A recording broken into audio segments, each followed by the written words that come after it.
الحمد للہ رب العالمین والصلاة والسلام علی رسول الامین وعلی آلہ واصحابہ اجمعین ومن تبعهم بإحسان الی یوم الدین اما بعد۔ امام احمد بن حنبل رحمہ اللہ کی مشہور کتاب اصول السنہ کا یہ چوتھا درس ہے۔ انشاءاللہ العزیز اس میں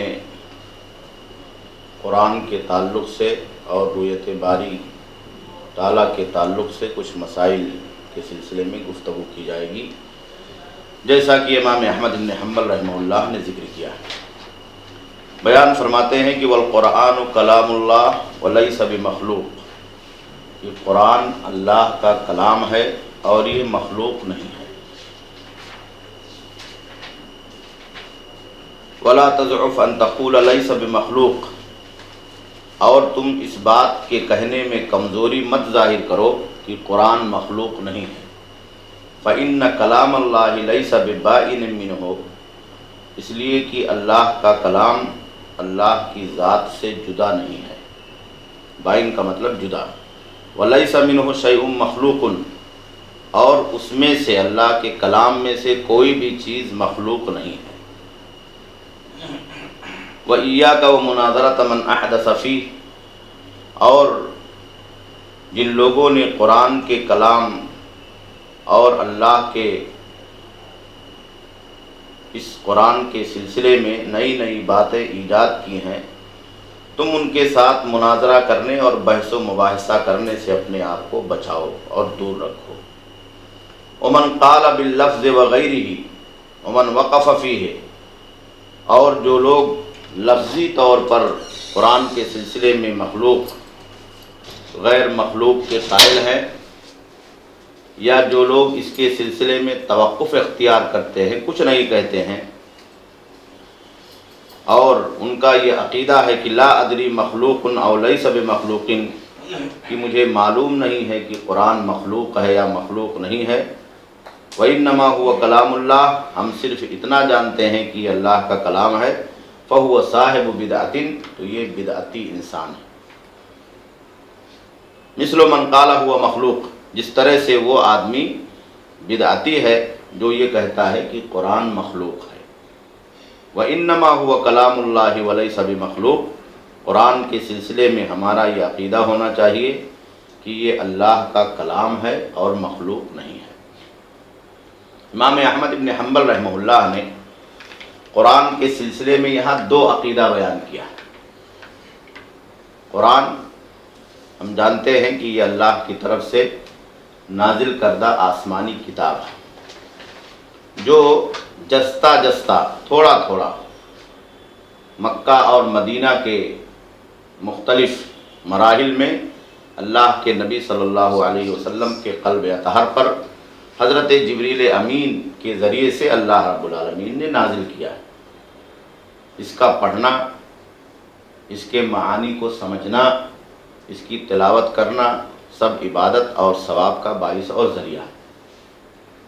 اور امام احمد بن حنبل رحمہ اللہ نے ان دونوں عقیدے کی وضاحت کرتے ہوئے قرآن کے سلسلے میں بیان فرمایا کہ مسلمان کا یہ عقیدہ ہونا چاہیے کہ قرآن اللہ کا کلام ہے۔ قرآن اللہ کا کلام ہے۔ اللہ کے بہت سارے نام ہیں، وَلِلَّهِ الْأَسْمَاءُ الْحُسْنَى، اور اللہ کے بہت سارے صفات ہیں۔ اللہ بہت سارے صفتوں سے متصف ہے۔ صفت کا مطلب انسان کے اندر جو کام کرنے کی طاقت ہوتی ہے، اس کے اندر کوئی ہنر ہوتا ہے جس کے ذریعے سے انسان کو متصف کیا جاتا ہے۔ آدمی بولتا ہے، کھاتا ہے، سوتا ہے، جاگتا ہے، چلتا ہے، پھرتا ہے۔ تو ایسے ہی اللہ کے لیے مثال نہیں بیان کی جا سکتی ہے، اللہ کی صفات ہیں۔ اللہ علیم ہے، اللہ قدیر ہے، اللہ خبیر ہے، اللہ سمیع ہے، اللہ بصیر ہے، سننے والا، دیکھنے والا ہے، حی ہے، قدیر ہے، طاقت رکھنے والا ہے، قدرت رکھنے والا ہے، زندہ ہے نا۔ اللہ تعالیٰ کو نیند نہیں آتی ہے، سوتا نہیں ہے، سمجھ رہے نا۔ تو ایسے ہی اللہ کا کلام ہے کہ اللہ تعالیٰ کلام کرتا ہے، اللہ تعالیٰ بولتا ہے، گفتگو کرتا ہے، تو قرآن کیا ہے؟ یہ اللہ کا کلام ہے. اللہ نے اسے عربی زبان میں حروف اور اصوات کے ساتھ نازل فرمایا. اللہ کے نبی صلی اللہ علیہ وسلم پر حضرت جبریل امین کے ذریعے سے مختلف مواقع پر اللہ تعالیٰ نے نازل فرمایا. اسی لیے انبیاء سے اللہ تعالیٰ نے کلام کیا ہے وحی کے ذریعے سے، کبھی حضرت جبریل کو بھیج کر کے، کبھی مباشرتاً، اور کبھی الہام کے ذریعے سے، جو اس کی مختلف شکلیں اللہ تعالیٰ کلام کرتا ہے. بالخصوص موسیٰ علیہ السلام سے کلام کا تذکرہ قرآن مجید کے اندر اللہ رب العالمین نے بہت ہی تفصیل کے ساتھ بیان کیا ہے. اسی لیے موسیٰ علیہ السلام کو کلیم اللہ کہا جاتا ہے کہ موسیٰ علیہ السلام نبیوں میں سے وہ نبی ہیں جن کو اللہ سے کلام کرنے کی خصوصیت حاصل ہے. خصوصی طور پر اللہ نے ان سے کلام کیا. قرآن مجید میں اللہ تعالیٰ نے بیان فرمایا کہ تلک الرسل فضلنا بعضهم على بعض منهم من کلم اللہ ورفع بعضهم فوق بعض درجات. کہا کہ یہ اللہ کے رسول ہیں، ان میں سے ایک کو ہم نے دوسرے پر کچھ درجہ عطا کیا ہے. ان میں سے کچھ نبی ایسے ہیں جن سے اللہ نے کلام کیا ہے، اور کچھ نبیوں کے درجے کو اللہ رب العالمین نے دوسرے کے اوپر بلند کر دیا ہے، بڑھا دیا. تو یہ ان کی خصوصیت ہے. ہر نبی کی الگ الگ خصوصیت رہی ہے. حضرت موسیٰ کو اللہ نے کلیم اللہ بنایا، حضرت اسماعیل کو ذبیح اللہ بنایا، ابراہیم کو خلیل اللہ بنایا، حضرت عیسیٰ علیہ السلام کو روح اللہ بنایا. تو یہ سب کی الگ الگ خصوصیت، سب کا الگ الگ درجہ ہے. اور اللہ کے نبی صلی اللہ علیہ وسلم افضل البشر ہیں، افضل الانبیاء ہیں. آپ کو خاتم النبیین اللہ رب العالمین نے بنایا، آپ کے بعد کوئی نبی آنے والا نہیں. تو قرآن یہ اللہ کا کلام. تو جتنی صفتیں ہیں وہ سب اللہ کے ذات کے ساتھ جڑی ہوئی ہیں. صفت کو ذات سے الگ نہیں کیا جا سکتا ہے. آپ بولتے ہیں تو آپ کے بولنے کی طاقت کو آپ کے باڈی سے الگ نہیں کیا جا سکتا ہے کہ وہ کوئی دوسری چیز ہے. آپ کے کھانے کی جو طاقت، آپ ہاتھ اٹھاتے ہیں، لقمہ منہ میں ڈالتے ہیں، تو اسے آپ کی باڈی سے الگ نہیں کیا جا سکتا ہے، یہ کوئی دوسری چیز ہے. تو ایسے ہی قرآن اللہ کا کلام ہے. اور اللہ کے جتنے بھی صفات ہیں وہ مخلوق نہیں ہیں، کیونکہ اللہ کی ذات سے اس کا تعلق ہے اور اللہ خالق ہے. تو اللہ خالق ہے تو اللہ کی ذات بھی خالق ہے، اور اللہ کے تمام صفات اسی ذات کے اندر شامل اور داخل ہیں. اس کے علاوہ جتنی چیزیں ہیں سب مخلوق ہے. سب کو اللہ تعالیٰ نے لفظ کن کے ذریعے سے پیدا کیا ہے، اپنے حکم کے ذریعے سے اللہ نے پیدا کیا ہے. تو اسی لیے امام احمد بن حنبل رحمہ اللہ نے کہا کہ قرآن اللہ کا کلام ہے اور یہ مخلوق نہیں ہے. تو اس وجہ سے خاص طور پر اس جملے کے اوپر امام احمد بن حنبل رحمہ اللہ نے ترکیز کیا کہ مخلوق نہیں ہے. اس زمانے میں جب امام احمد بن حنبل رحمہ اللہ کا زمانہ تھا تو معتزلہ پیدا ہوئے اور جہمیہ پیدا ہوئے. یہ دو بدعتی فرقے تھے جو مسلمانوں کے اندر پیدا ہوئے. تو ان لوگوں نے نئے نئے عقیدے بنا کر کے مسلمانوں کے دین سے اسے جوڑ دیا. معتزلہ نے یہ عقیدہ اختیار کیا کہ قرآن نعوذ باللہ مخلوق ہے، جیسے دوسری چیزیں مخلوق ہیں. آپ مخلوق ہیں، جانور ہیں، حیوانات ہیں، نباتات ہیں. تو اس زمانے میں بہت سارے محدثین تھے جو ان کے خلاف کھڑے ہوئے. مامون کا زمانہ تھا 218 ہجری کے آس پاس تقریباً، اور اسی کی وجہ سے امام احمد بن حنبل رحمہ اللہ کو جیل میں ڈالا گیا کہ معتزلہ کے عقیدے کو اس وقت حکومت نے سرکاری عقیدہ بنا لیا. کہا کہ جو یہ نہیں کہے گا کہ قرآن مخلوق ہے تو اس کو ہم سزا دیں گے، ماریں گے، جیل میں ڈالیں گے. تو بہت سارے محدثین اس کے لیے تیار نہیں ہوئے. جب پکڑ دھکڑ کی گئی، جیل میں ڈالنا شروع کیا گیا، تو بہت سارے لوگوں نے ظاہری طور پر کہہ دیا، اور بہت سارے لوگ آمادہ اور تیار نہیں ہوئے حق کے اس بات پر کہ قرآن اللہ کا کلام ہے، مخلوق نہیں ہے، اس پر ڈٹے رہے. اس میں سے امام احمد بن حنبل رحمہ اللہ تھے. 15 سال تک مسلسل امام احمد بن حنبل رحمہ اللہ کو صرف اسی عقیدے کی وجہ سے ستایا گیا. بعض مورخین نے لکھا ہے کہ کوڑے مارے جاتے تھے امام احمد بن حنبل رحمہ اللہ کو کہ تم توبہ کر لو، اپنی بات سے رجوع کر لو، اور یہ کہہ دو کہ قرآن مخلوق ہے تو ہم تم کو چھوڑ دیں گے. اور اس طرح سے کوڑے مارے جاتے تھے کہ اگر نعوذ باللہ ہاتھی کو مار دیے جاتے تو ہاتھی بھی چنگھاڑنے لگتا، زور زور سے اس کی وجہ سے چیخنے لگتا، رونے لگتا، اتنی سخت سزا دی جاتی تھی۔ مامون کا زمانہ گزرا، معتصم کا زمانہ گزرا، پھر واثق باللہ کا زمانہ گزرا، 3 بادشاہ مسلسل گزر گئے، سب لوگوں نے اسی عقیدے کو اختیار کیا، اور معتزلہ خلافت اور اس کے ایوان میں داخل تھے۔ اس طرح سے محدثین کو ستایا جاتا رہا۔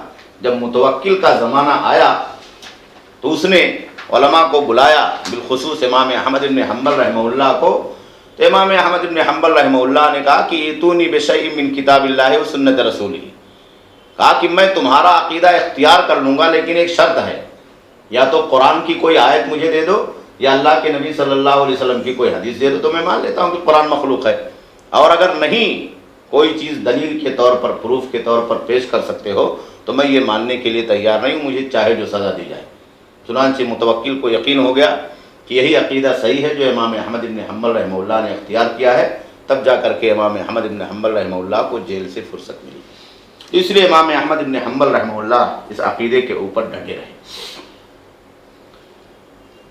اور اسی طرح سے کلام، قرآن اللہ کا کلام ہے، تو کلام کا مطلب یہ ہوتا ہے کہ یہ کلام حقیقی، کلام حقیقی اسے کہتے ہیں کہ جس میں آواز ہوتی، حروف ہوتے ہیں، جسے آپ بولتے ہیں نا، تو آپ بول رہے ہیں تو کچھ چیز ملا کر کے، ورڈز جو آپ جوڑتے ہیں وہ جوڑ کر کے آپ زبان سے ادا کرتے تو آواز نکلتی، تو وہی آواز انسان کے کان میں پڑتی ہے تو وہ کلام ہو جاتا ہے۔ آپ سمجھتے ہیں کہ آدمی کیا کہہ رہا ہے، آدمی کیا مانگ رہا ہے، آدمی کیا ڈیمانڈ کر رہا ہے، ہم سے کیا کہنا چاہتا ہے۔ تو اللہ کا یہ قرآن جو ہے کلام حقیقی ہے، حروف اور اصوات اس کے اندر ہیں، اسے پڑھا جاتا ہے، سنا جاتا ہے، اور کانوں میں جب اس کی آواز پڑتی ہے جملوں کی شکل میں، ورڈ کی شکل میں، قرآن کے آیتوں کی شکل میں، تو اس کا معنی سننے والے کے ذہن و دماغ میں سمجھ میں آتا ہے کہ یہ آدمی کیا کہہ رہا ہے۔ بہت سارے لوگوں نے کہا کہ کلام نفسی ہے، نفس دل کے اندر ہم جو سوچتے ہیں، کوئی چیز آپ نے سوچا زبان سے کہا نہیں، کہا کہ یہ کلام نفسی ہے۔ اس کا تعلق وہی معتزلہ کے عقیدے سے ہے، جیسا کہ میں نے بیان کیا کہ ان لوگوں نے قرآن کو مخلوق ثابت کرنے کے لیے یہ کہا کہ یہ اللہ کا حقیقی کلام نہیں ہے بلکہ یہ کلام نفسی ہے۔ تو یہ دونوں چیزیں کیا ہے؟ باطل عقیدے ہیں اور معتزلہ کی ذہن کی پیداوار ہیں۔ محدثین نے اس کی سختی کے ساتھ تردید کی ہے۔ ہمیں اور آپ کو چاہیے کہ ہم اور آپ یہ صحیح عقیدہ اختیار کریں جو امام احمد بن حنبل رحمہ اللہ نے یہاں بیان کیا۔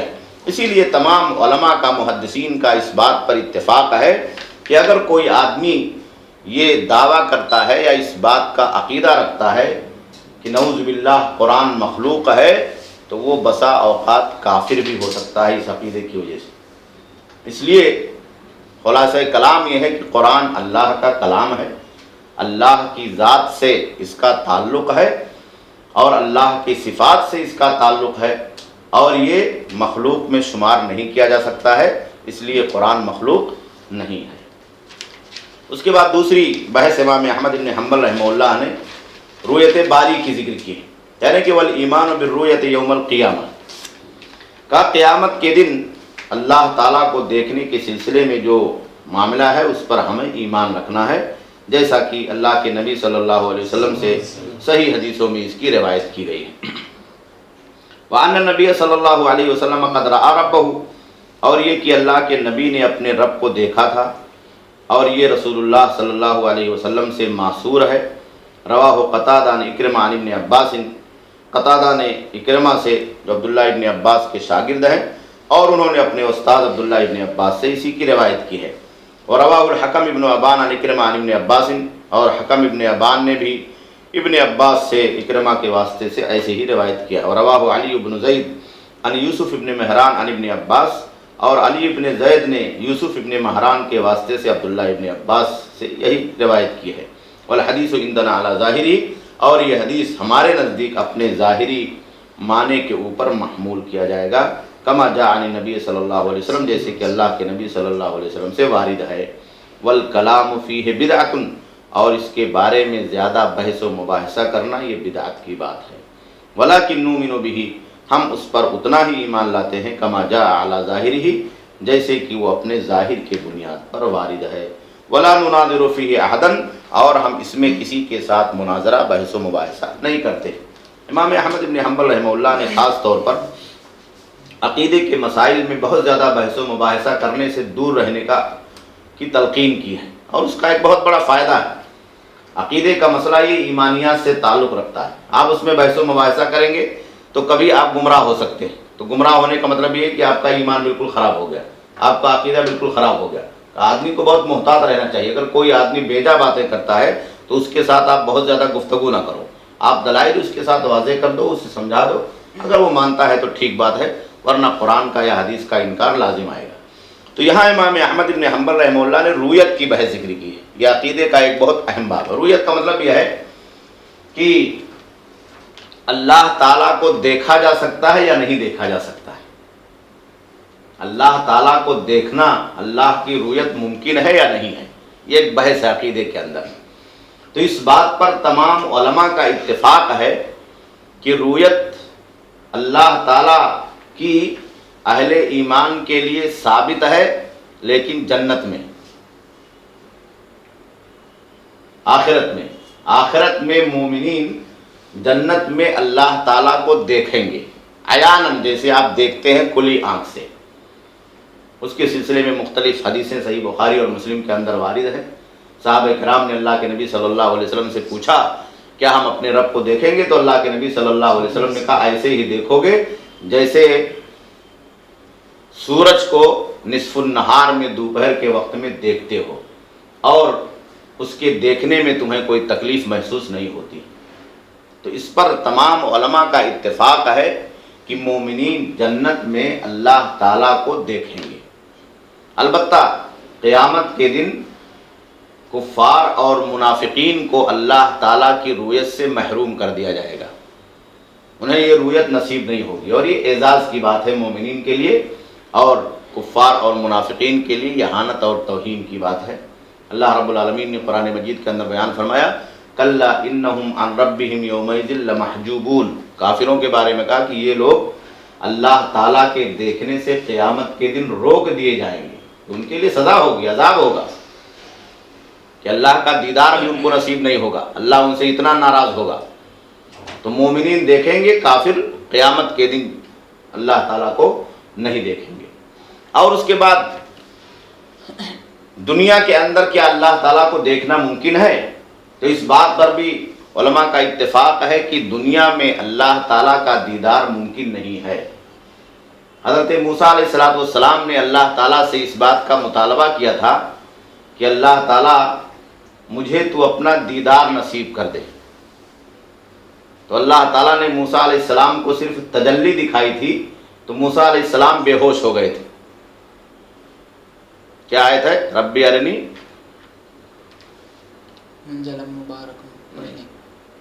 موسیٰ علیہ السلام والا واقعہ کیا ہے؟ فلما تجلی ربہ جعلہ دکا وخر موسیٰ صعقا، موسیٰ علیہ السلام نے اللہ تعالیٰ سے رویت کا مطالبہ کیا ہے، تو اللہ تعالیٰ نے کہا کہ انظر الی الجبل، کہا پہاڑ کی طرف دیکھو موسیٰ علیہ السلام، تو موسیٰ علیہ السلام پہاڑ کی طرف دیکھنے لگے۔ فلما تجلی ربہ للجبل جعلہ دکا، تو جب اللہ کی تجلی صرف اس کی روشنی اس پہاڑ کے اوپر پڑی تو پہاڑ ریزہ ریزہ ہو گیا۔ تو موسیٰ علیہ السلام نے جب دیکھا اس پہاڑ کو اور اس پر اللہ کی تجلی کو، فخر موسیٰ صعقا، تو موسیٰ علیہ السلام بے ہوش ہو کر کے گر پڑے۔ اسی لیے اللہ رب العالمین نے قرآن مجید کے اندر کہا کہ لا تدرکہ الابصار، انسان کی نگاہیں اللہ رب العالمین کا ادراک نہیں کر سکتی ہیں، اور نہ اللہ رب العالمین کو دیکھ سکتی۔ اتنی طاقت ہی نہیں ہے کہ اللہ کے جاہ و جلال کو انسان اس دنیا کے اندر اپنی نگاہوں سے دیکھ سکے، اتنی قدرت ہی کسی کے اندر نہیں ہے۔ تو اس بات پر بھی اتفاق ہے کہ دنیا کے اندر اللہ کی رویت ممکن نہیں ہے۔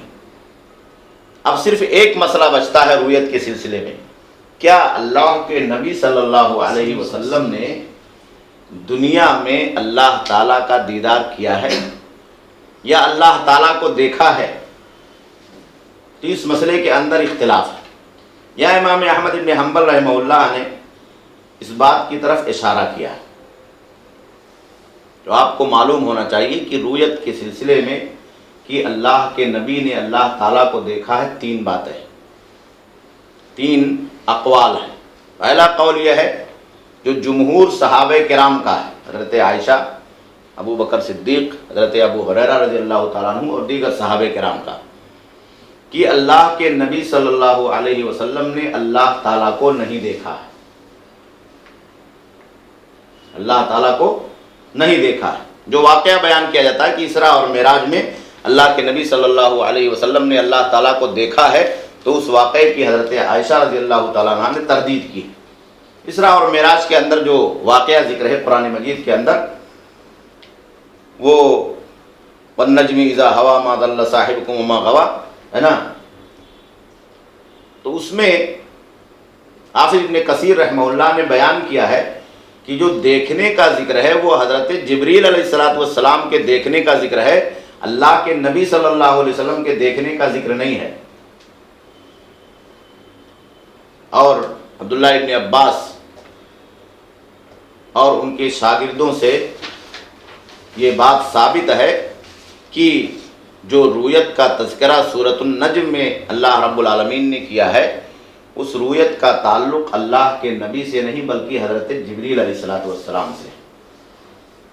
اسی لیے حضرت عائشہ رضی اللہ تعالیٰ عنہ سے جب بعض صحابہ کرام نے پوچھا رؤیت کے سلسلے میں کہ کیا اللہ کے نبی نے اللہ تعالیٰ کو دیکھا ہے، صحیح مسلم کی روایت ہے، تو حضرت عائشہ رضی اللہ تعالیٰ عنہ نے اس کا انکار کیا، اور بعض سندوں کے اندر موجود ہے یہ کہا کہ جو آدمی یہ دعویٰ کرتا ہے کہ اللہ کے نبی نے اللہ تعالیٰ کو دیکھا ہے فقط کذب، تو وہ جھوٹی بات کہتا ہے۔ حضرت ابو ذر غفاری رضی اللہ تعالیٰ عنہ اور اسی طرح سے دیگر صحابہ کرام سے صحیح مسلم کے اندر یہ بات منقول ہے کہ اللہ کے نبی صلی اللہ علیہ وسلم سے کچھ صحابہ کرام نے پوچھا کہ آپ نے اللہ تعالیٰ کو دیکھا ہے؟ تو اللہ کے نبی صلی اللہ علیہ وسلم نے فرمایا کہ نور انا ارا، کہ اللہ تعالیٰ نور ہے، میں اسے کہاں دیکھ سکتا ہوں۔ وہی موسیٰ علیہ السلام کی طرف اشارہ کیا کہ جب موسیٰ علیہ السلام ایک تجلی کو، ایک ہلکی سی جھلک کو برداشت نہیں کر سکے تو میں اللہ تعالیٰ کو کیسے دیکھ سکتا ہوں۔ تو اس سے یہ بات ثابت ہوتی ہے کہ اللہ کے نبی صلی اللہ علیہ وسلم نے معراج میں اور اسی طرح سے دنیا کے اندر اللہ تعالیٰ کو نہیں دیکھا ہے، اور دلائل اسی چیز کا سپورٹ کرتے ہیں۔ اور دوسرا قول جو امام احمد بن حنبل رحمہ اللہ نے یہاں ذکر کیا ہے کہ اللہ کے نبی صلی اللہ علیہ وسلم نے اللہ تعالیٰ کا دیدار کیا ہے، دیکھا ہے معراج میں، تو یہ قول حضرت عبداللہ ابن عباس رضی اللہ تعالیٰ عنہ اور ان کے بعد شاگردوں کا ہے۔ لیکن امام مسلم رحمہ اللہ نے جو عبداللہ ابن عباس رضی اللہ تعالیٰ عنہ کے حوالے سے یا بعض صحابہ کرام کے حوالے سے اس کی تفسیر ذکر کی ہے، تو وہی بات زیادہ صحیح ہے۔ تفسیر کیا ذکر کی ہے کہ یہاں عبداللہ ابن عباس رضی اللہ تعالیٰ عنہ نے جو دیکھنے کے بات کہی ہے کہ اللہ تعالیٰ کو اللہ کے نبی نے دیکھا ہے، تو وہ رؤیا قلبیہ ہے، دل سے دیکھا ہے۔ رعا بفؤادہ مرتین، اپنے دل سے اللہ کے نبی نے 2 بار اللہ تعالیٰ کو دیکھا ہے، آنکھ سے نہیں دیکھا ہے۔ اور وہاں حضرت عائشہ رضی اللہ تعالیٰ عنہ نے جو بیان کیا وہ رؤیا حقیقیہ، حقیقی رؤیا جیسے ہم کھلی آنکھوں سے دیکھتے ہیں۔ تو اس طرح سے دونوں روایتوں کے اندر کوئی تعارض نہیں رہتا ہے۔ اللہ کے نبی نے اللہ تعالیٰ کو حقیقی طور پر نہیں دیکھا ہے جیسے آنکھ سے دیکھا جاتا ہے، اسے کہتے ہیں آنکھ سے دیکھنا، نظر۔ اور عبداللہ ابن عباس سے جو یہ بات ثابت ہے کہ دیکھا ہے، تو اس کا مطلب یہ ہے کہ حقیقی طور پر نہیں دیکھا ہے بلکہ صرف رؤیت قلبیہ ہے، دل سے دیکھا ہے، جیسا کہ صحیح مسلم کی روایت میں ہے۔ اور یہی عقیدہ ہمارا اور آپ کا ہونا چاہیے۔ اور یہ ایک اعزاز اور شرف کی بات ہے کہ ایک مومن دنیا کے اندر اللہ تعالیٰ کو نہیں دیکھتا ہے، قیامت کے دن اللہ رب العالمین اس کو یہ بلند مرتبہ، یہ اعزاز عطا فرمائے گا۔ اسی لیے قرآن مجید کے اندر اس بات کا ذکر ہے کہ حسنہ و زیادہ، کہ اللہ تعالیٰ مومن کو جنت دے گا، اچھا انعام دے گا، اور ایک مزید چیز اللہ رب العالمین عطا کرے گا۔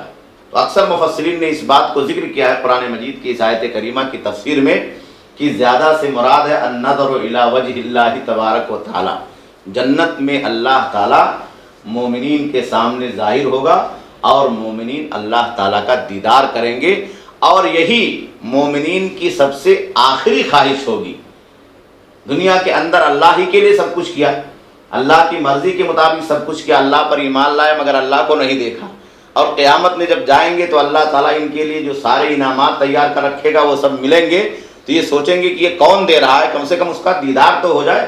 دنیا میں بھی ہمارے لیے ممکن نہیں ہو سکا، یہاں آخرت میں ممکن نہیں ہو سکا، تو آخر میں اللہ تعالیٰ ظہور پذیر ہوگا، اللہ تعالیٰ بندوں کے سامنے، مومنین کے سامنے جنت میں ظاہر ہوگا اور مومنین اللہ تعالیٰ کو دیکھیں گے۔ تو قرآن مجید کی آیت کریمہ کے اندر بھی زیادہ سے یہی مراد ہے۔ خواب میں دیکھا ہو گیا؟ خواب میں دیکھا ہوا روایت ہوتی ہے؟ نہیں، خواب میں، خواب میں دیکھنے کی روایت، خواب میں جو دیکھنے کی بات ہے نا، وہ جیسے میں نے بتایا نا، رویا قلبیہ جو یہاں پہ ذکر ہے وہ سب رویا قلبیہ ہی سے تعلق رکھتے ہیں، ہے نا۔ تو یہاں جو اختلاف ہے مسئلے کے اندر وہ صرف یہ ہے کہ حقیقی رویت اللہ تعالیٰ کی اللہ کے نبی کو حاصل ہوئی ہے کہ نہیں حاصل ہوئی ہے۔ باقیہ جو جتنے بھی رویا قلبیہ ہیں، دل کے اندر دیکھا یا خواب میں دیکھا، وہ ممکن ہے، دیکھا جا سکتا ہے، اس میں کوئی مشکل مسئلہ نہیں ہے نا۔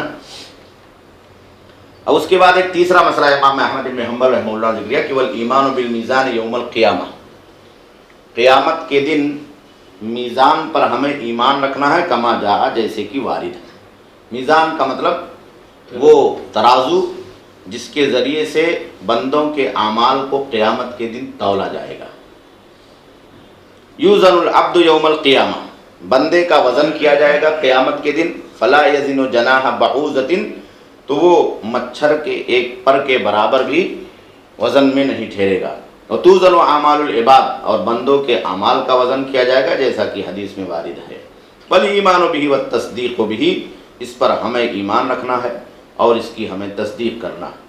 والاعراض عمن رد ذلک، اور ان لوگوں سے اعراض کرنا ہے، دور رہنا ہے جو اس کی تردید کرتے ہیں، اس پر ایمان نہیں رکھتے۔ وترک مجادلتہ، اور ان سے بحث و مباحثہ کو چھوڑ دینا۔ وان اللہ تبارک و تعالی یکلم العباد یوم القیامہ، اور یہ کہ اللہ تعالیٰ بندوں سے قیامت کے دن کلام کرے گا، بات کرے گا، حساب کتاب ہوگا، گفتگو ہوگی۔ لیس بینہم وبینہ ترجمان، بندوں کے درمیان اور اللہ کے درمیان کوئی مترجم نہیں ہوگا کہ آپ کی بات اللہ تک پہنچا سکے۔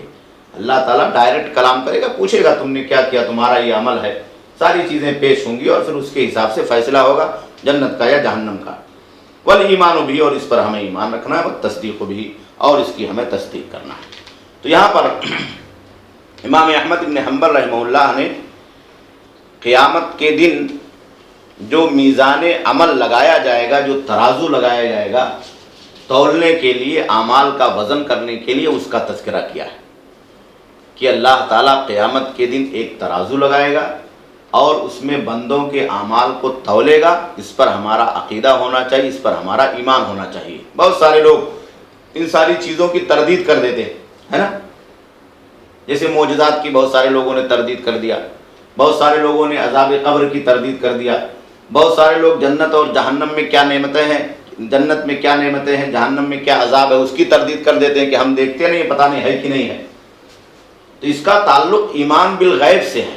امام احمد بن حنبل رحمہ اللہ نے اسی لیے کہا کہ یہ سب غیب کی باتیں ہیں، جتنا اللہ تعالیٰ نے اور اللہ کے نبی نے ہمیں قرآن اور حدیث میں بتا دیا ہے، اس پر ہم ایمان رکھتے ہیں، ہم اس کا انکار نہیں کر سکتے ہیں، اور مومن کو اس کا انکار نہیں کرنا چاہیے۔ اسی لیے علماء نے کہا ہے حدیث کی روشنی میں کہ یہ میزان کیا ہے، میزان حقیقی، حقیقی ترازو لگایا جائے گا جیسے ہم دنیا کے اندر وزن کرتے ہیں۔ بہت سے لوگوں نے کہا کہ یہ بندوں کو ڈرانے کے لیے ہے کہ اللہ تعالیٰ ترازو لگا دے گا اور تولے گا تاکہ لوگ ڈریں، زیادہ سے زیادہ عبادت کریں۔ کہا نہیں، یہ حقیقی میزان ہوگا۔ احادیث کے اندر ذکر ہے کہ لہو کی فتان، اس میں دو پلڑے ہوں گے، جیسے ترازو میں رہتا ہے ایک ادھر ایک ادھر، آپ ادھر وزن کا بانٹ رکھیں، کلو گرام رکھیں، اور ادھر آپ سامان رکھیں۔ تو کہا کہ اللہ کے نبی نے کہا کہ لہو کی فتان، اس میں دو پلڑے ہوں گے جس میں رکھ کر کے وزن کیا جائے گا۔ تو اس پر ہمیں اور آپ کو اس صورت میں ایمان رکھنا ہے کہ یہ حقیقی میزان ہے، قیامت کے دن سے اللہ تعالیٰ لگائے گا۔ قرآن مجید میں اللہ تعالیٰ نے اس لیے بیان فرمایا کہ وَنَضَعُ الْمَوَازِينَ الْقِسْطَ لِيَوْمِ الْقِيَامَةِ، قیامت کے دن ہم بندوں کے لیے انصاف کا کانٹا اور ترازو لگا دیں گے، اور اس میں لوگوں کے اعمال کو تولیں گے، اس کا حساب و کتاب کریں گے۔ اس لیے احادیث کے اندر بہت ہی تفصیل کے ساتھ اللہ کے نبی صلی اللہ علیہ وسلم نے میزان کے بارے میں بیان کیا ہے، جس کا خلاصہ یہ ہے کہ 4 چیزوں کو وزن کیا جائے گا قیامت کے دن۔ جو چیزیں وزن کی جائیں گی اس ترازو کے اندر، وہ 4 چیزیں ہوں گی۔ بندوں کے اقوال کو وزن کیا جائے گا، ہم جو کہتے ہیں، جیسے صحیح بخاری کی روایت ہے کہ کلمتان خفیفتان علی اللسان ثقیلتان فی المیزان حبیبتان الی الرحمن سبحان اللہ و بحمدہ سبحان اللہ العظیم۔ 2 کلمے بہت ہلکے ہیں اور اللہ کے نزدیک بہت پیارے ہیں، اور قیامت کے دن میزان میں بہت بھاری ہوں گے، ان کا وزن بہت بھاری ہوگا۔ سبحان اللہ و بحمدہ سبحان اللہ العظیم، یہ ایک ذکر کا کلمہ ہے، دعا ہے، اسے آپ کو پڑھنا چاہیے۔ بہت پیارے کلمات ہیں، چھوٹے ہیں، بہت پیارے ہیں۔ سبحان اللہ و بحمدہ سبحان اللہ العظیم، آپ اسے یاد کر لیں اور پڑھیں۔ کہا بہت چھوٹی چیز ہے، لیکن قیامت کے دن جب اللہ تعالیٰ وزن کرنے کے ترازو میں رکھے گا تو یہ بہت بھاری ہو جائیں گے۔ تو یہ قول ہے، آپ جو زبان سے کہتے ہیں اس کا بھی وزن کیا جائے گا، اللہ تعالیٰ اسے تولے گا۔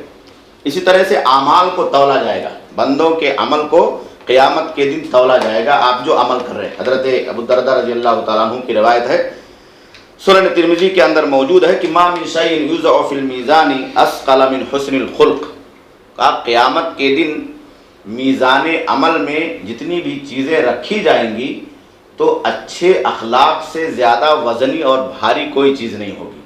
آپ کا عمل ہے یہ اخلاق، تو کہا کہ آپ اگر اچھے اخلاق لے کر کے اللہ کے پاس گئے ہیں، اچھا سلوک لوگوں کے ساتھ کیا ہے، آپ کی گفتگو میٹھی رہی ہے، اچھی رہی ہے، اور حسن سلوک کے ساتھ آپ لوگوں سے پیش آتے رہے ہیں، آپ کا برتاؤ اپنے گھر میں، اپنے پڑوسیوں کے ساتھ، سماج میں رہنے والے لوگوں کے ساتھ اچھا ہے، تو یہ آپ کا عمل قیامت کے دن تولا جائے گا اور میزان عمل میں رکھا جائے گا، تو یہ بھاری ہو جائے گا، اور آپ کے لیے اللہ رب العالمین کے ہاں بہت ہی کارآمد اور مفید ہوگا۔ کہا کہ اس حدیث سے یہ بات معلوم ہوتی ہے کہ قول کے ساتھ ساتھ بندوں کے عمل کو اللہ تعالیٰ تولے گا، آپ کا جو عمل ہے اسے تولے گا۔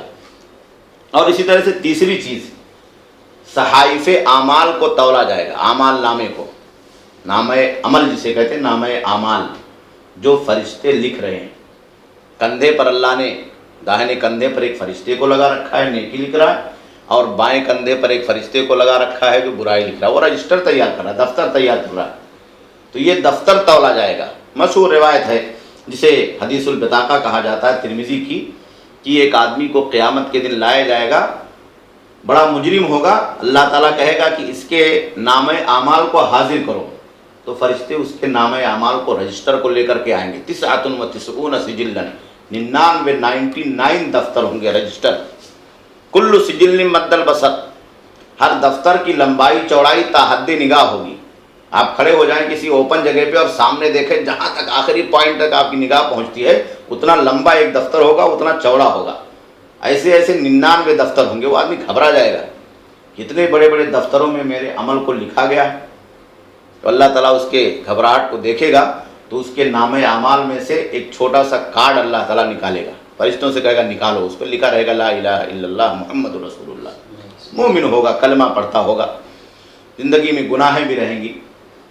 اس کے بعد اللہ تعالیٰ ترازو قائم کرے گا، یہی میزان، ایک طرف بطاقہ رکھا جائے گا، وہ کارڈ رکھا جائے گا جس پر لا الہ الا اللہ اور توحید ہوگی، سچا عقیدہ ہوگا، اور دوسری طرف وہ دفتر رکھے جائیں گے جس میں اس کے گناہ لکھے ہوں گے، تو اللہ تعالیٰ وزن کرے گا اس کو اٹھا کر کے۔ تو اللہ کے نبی صلی اللہ علیہ وسلم کہتے ہیں فتاشت السجلات، جو 99 دفتر ہوں گے اس کا پرڑا اوپر ہو جائے گا، اور جو لا الہ الا اللہ کا چھوٹا سا کارڈ ہوگا اس کا پرڑا نیچے جھک جائے گا، یعنی وہ وزندار ہو جائے گا، بھاری پڑ جائے گا، تو وہ آدمی پھر کامیاب ہو جائے گا، اللہ تعالیٰ اس کے گناہوں کی مغفرت فرما دے گا۔ تو اس حدیث سے یہ بات ثابت ہوتی ہے کہ جو نامہ اعمال تیار کیا گیا ہے یا کیا جا رہا ہے فرشتوں کے ذریعے سے، قیامت کے دن اللہ تعالیٰ اس نامہ اعمال کا بھی وزن کرے گا۔ اسی لیے علماء نے بیان کیا ہے کہ یہ میزان حساب و کتاب کے بعد ہوگا، اللہ تعالیٰ حساب و کتاب کر دے گا، اس کے بعد یہ میزان قائم کرے گا تاکہ اسی کے اعتبار سے اللہ تعالیٰ بدلہ دے، مقرر کرے آپ کو جنت میں کون سا گریڈ ملنا ہے، اور اگر آپ کو عذاب ملنا ہے تو عذاب میں آپ کو کتنا عذاب دیا جانا ہے، چھوٹا عذاب ملنا ہے، بڑا عذاب ملنا ہے، جہنم میں کہاں رہنا ہے۔ تو محاسبہ کے بعد، حساب و کتاب کے بعد وزن کیا جائے گا۔ اور چوتھی چیز وزن الاشخاص، انسان کو بھی کبھی اس میں ڈال کر کے میزان میں تولا جائے گا، آدمی کو اس میں بٹھا دیا جائے گا، ترازو میں رکھ دیا جائے گا اور اسے تولا جائے گا۔ حضرت ابو ہریرہ رضی اللہ تعالیٰ عنہ بیان کرتے ہیں، صحیح بخاری کی روایت ہے کہ قیامت کے دن ایک بھاری بھرکم آدمی آئے گا، موٹا تندرست آدمی، تو اللہ تعالیٰ اسے میزان میں ایک طرف رکھ دے گا اور اس کا وزن اللہ رب العالمین کرے گا۔ لا یزن عند اللہ جناح بعوضۃ، لیکن یہ آدمی اللہ کے نزدیک اپنے عمل کے خرابی کی وجہ سے، اگرچہ اس کا بدن موٹا بھاری بھرکم ہے، وزنی ہے، اللہ کے نزدیک یہ مچھر کے پر کے برابر بھی وزن نہیں رکھے گا۔ حضرت عبداللہ ابن مسعود رضی اللہ تعالیٰ عنہ بڑے دبلے آدمی تھے، ان کی پنڈلی بہت باریک تھی، پیر بہت باریک تھے، لوگ دیکھتے تھے جب ہوا وغیرہ چلتی تھی، کپڑے اڑ جاتے تھے، تہبند اور ازار اڑ جاتی تھی تو لوگ ہنستے تھے کہ دیکھو ان کا پیر کیسا ہے، ان کی ٹانگ کیسی ہے۔ تو ایک دفعہ انہوں نے اللہ کے نبی صلی اللہ علیہ وسلم سے شکایت کی تو اللہ کے نبی صلی اللہ علیہ وسلم نے کہا کہ عبداللہ ابن مسعود کے پیروں کو دیکھ کر کے ہنسو نہیں، لہما اثقل عند اللہ فی المیزان من احد، کہا اللہ کی قسم ہے یہ قیامت کے دن میزان میں اور عمل کے ترازو میں رکھے جائیں گے تو احد پہاڑ سے بھاری ہو جائیں گے، کہا ان کا عمل اتنا بھاری ہے۔ تو بندوں کو بھی اور انسان کو بھی اس میزان عمل میں کبھی تولا جا سکتا ہے، جیسا کہ اس حدیث کے اندر صحیح بخاری میں ذکر ہے۔ اسی لیے امام احمد بن حنبل رحمہ اللہ نے ذکر فرمایا ہے کہ قیامت کے دن یہ میزان لگایا جائے گا، اقوال کا، اعمال کا، اور اسی طرح سے صحیفے کا، نام اعمال کا، اور کبھی انسان کو اس میں رکھ کر کے اللہ رب العالمین وزن کرے گا، جیسا کہ حدیث کے اندر ذکر ہے۔ ہمیں اس پر مکمل طریقے سے ایمان رکھنا ہے، اور اس کا تعلق ایمان بالغیب سے ہے۔ جتنا اللہ نے ہمیں بتا دیا ہے قرآن کے اندر اور حدیث کے اندر اتنا ہمیں ماننا ہے، اور کسی بھی چیز کا اس میں ہمیں انکار نہیں کرنا چاہیے، ورنہ ہم اور آپ گنہگار ہو جائیں گے اور صحیح عقیدے سے ہٹ کر کے باطل اور غلط عقیدے پر ہو جائیں گے۔ اللہ رب العالمین سے دعا ہے کہ اللہ تعالی ہمیں اور آپ کو صحیح بات سننے، سمجھنے اور صحیح عقیدہ اختیار کرنے کی توفیق عطا فرمائے۔ وصلی اللہ علی نبینا